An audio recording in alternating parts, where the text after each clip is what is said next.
Hello there, my name is Alex Perzo, and this is a presentation about the ESPN and NBA media rights deal and ESPN's return on their investment and how they can get to that. So let's get started. Last October, the NBA, ESPN, and Turner formally announced a 9-year media rights extension worth a massive $24 billion through the 2024-25 NBA season. Now, this isn't just any regular TV deal. This one will have effects on everything from how teams are put together to how you consume your professional basketball. The new deal starts in the 2016-17 NBA season. The average annual $2.6 billion in combined payments between ESPN and TNT is now 2.8 times higher than the deal that was previously in place, which averaged around $930 million per year. According to my research at Deadspin.com, they provided that ESPN will account for $1.4 billion of the deal per year, while Turner's payment will average around $1.2 billion. The two networks and the league started negotiating back in February, with ESPN and TNT making sure that the NBA did not go running to their competitors in Fox or Comcast for a new deal. The deals keep other networks like Fox Sports 1 and NBC Sports Network from picking up a third package. Now, part of the reason that these deals are getting so high and people are complaining about it is the fact that ratings in television have been dropping for many reasons.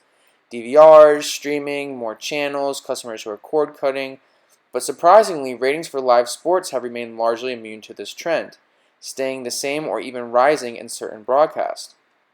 With sports being so popular on the television front, major networks have to put out major bucks to get these deals done. So you ask, how does ESPN get a return on its investment if they're putting forward so much money for these media rights deals? Well, actually there are multiple ways. Financial-wise, carriage fees for these channels will only increase. At the moment, sports networks already have the highest carriage fees that beef up your cable bill, but with the added and additional content that this deal brings is only going to beef that bill up even more. As far as ratings and popularity goes for the networks, the sky is the limit after these deals.